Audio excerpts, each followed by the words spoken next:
Oke Bapak, seperti yang udah saya jelaskan sebelumnya, dan sekarang kita akan membicarakan mengenai sekolah adiwiyata nih. Nah, sebelumnya nih Pak, mungkin Bapak bisa menjelaskan dulu nih kira-kira sekolah adiwiyata itu apa gitu. Ya, yang dikatakan sekolah adiwiyata itu ya atau aspek-aspeknya, aspek yang harus dilakukan di sekolah. Pertama, bukan hanya dari sisi secara lingkungan ya, secara lingkungan, tapi ada aspek-aspek baik dari aspek administrasinya seperti apa, aspek pembinaannya seperti apa. Nah, kaitannya memang kalau dilihat dari unsur-unsur yang harus dilakukan oleh sekolah, itu membuat sekolah itu dari sisi lingkungan ya.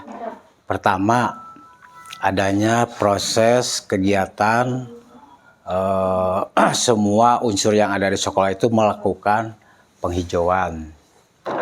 Terus bagaimana cara mengelola sampah di sekolah, di luar lingkungan sekolah yang berada, terus aspek-aspek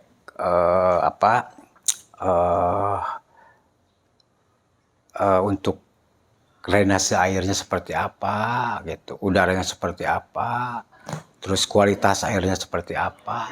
Nah, itu mencangkup keseluruhan terhadap untuk penyelamatan lingkungan gitu. Jadi tujuan dari adiwiyata itu tetap merubah perilaku gitu ya, merubah perilaku terutama dari anggota atau unsur-unsur yang ada di sekolah seperti itu gitu. Aspeknya tetap ke arah lingkungan gitu. Jadi kan emang udah ada kriterianya. Ya, udah ada kriteria tertentu. Kira-kira Pak, untuk make sure atau untuk tahu apakah ada sistem penilaian nih, sistem penilaian sekolah adiwiyata untuk ke sekolah-sekolah itu tuh dilakukannya apakah secara rutin atau emang pada momen tertentu saja? Untuk terutama untuk penilaian ya, kami melakukan dari tahun ke tahun itu cuma dalam 1 tahun. Jadi tidak secara rutin ya, tapi ada waktu-waktu tertentu untuk menilai lomba-lomba sekolah adiwiyata. Tapi kalau pembinaan ada jadwal tertentu untuk memberikan pembinaan terhadap sekolah-sekolah adiwiyata gitu. Jadi memang ada ini dulu ya, pembinaan. Ada pembinaan. Kira-kira nih Pak, ini kan untuk sekolah adiwiyata ini bisa diikuti oleh semua sekolah nih.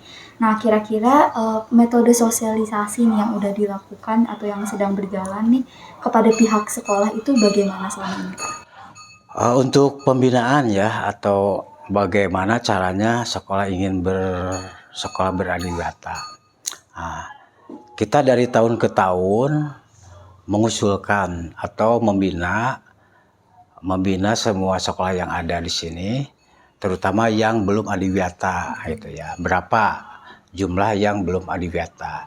Nah, dari yang belum teradiwiyata kami adiwiyatakan untuk tingkat minimal dari tingkat kota dulu lah, sebelum kita menginjak kepada tingkat-tingkat yang lainnya gitu. Tapi kita bina sehingga nanti bisa diarah atau bisa diusulkan untuk lomba adiwiyata. Bukan lomba sebetulnya, jadi semacam penghargaan terhadap sekolah karena sudah melaksanakan adiwiyata, sehingga timbul ada suatu penghargaan gitu. Berarti emang ada tingkat kota? Ada tingkat kota, provinsi, nasional, dan mandiri itu. Nah, untuk tahun ini kami mengusulkan untuk lomba adiwiyata sekolah itu ke tingkat nasional ada 6 sekolah, diantaranya 1 SMP 2, SMP 6, SMP 8, SMP 10, dan SD Udang Uyah serta SD Islam Al Mutakin. Nah, itu kami usulkan untuk ke tingkat nasional gitu. Oke. Untuk apakah sebelumnya Kota Tasik pernah menjuarai sekolah adiwiyata nggak Pak? Tingkat nasional. Tingkat nasional ada hampir semua. Ada beberapa tingkat nasional, ada 13 yang kami sudah lakukan ya dari mulai tahun 2014 itu ada 13. Nah, tahun ini kita usulkan 6. Nah, yang sudah mandiri itu ada satu sekolah yaitu SD Negeri 2 Sukamana. Itu 2017. Terus Adiwiyata Provinsi Kota Tasikmalaya sudah ada 35 sekolah dari tingkat SD maupun sampai tingkat SMP SMA. Untuk Adiwiyata Kota ada 10 sekolah ya, dari mulai SD sampai SMK atau SMA sederajat. Untuk binaan Adiwiyata itu ada 19 yang kita bina. Ya, itu masih binaan itu ya. Nah, mudah-mudahan yang 6 ini bisa masuk semua ke tingkat nasional. Mudah-mudahan seperti itu. Kira-kira nih Pak, ini ada pertanyaan terakhir. Kira-kira adakah pesan ajakan dari Bapak sendiri untuk sekolah yang ada di Kota Tasikmalaya khususnya supaya bisa memaksimalkan di program Adiwiyata?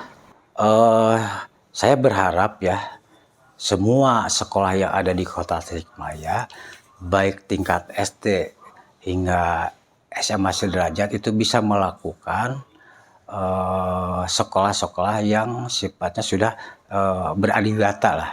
Karena unsur-unsur atau faktor-faktor adiwiyata itu sangat betul-betul bisa merubah segalanya, baik dari sisi lingkungan ya, dari sisi udara, air gitu. Jadi itu dampaknya betul-betul lah, dampak betul-betul. Tapi yang utama itu di Adiwiyata itu bagaimana cara mengolah sampahnya gitu. Bagaimana cara mengolah sampah di sekolah tersebut sehingga timbullah secara kemandirian anak-anak sekolah itu bisa memberikan satu motivasi dan satu ilmu pengetahuan mengajarkan bagaimana cara mengolah sampah yang baik gitu, sehingga timbullah efek-efek yang sangat berguna sekali bagi peserta atau anak didik kita. Mungkin segitu aja Bapak, terima kasih untuk waktunya, semoga harapannya nanti bisa tercapai dan amin. Semoga semua sekolah-sekolah yang sudah diajukan bisa sampai. Amin. Terima kasih.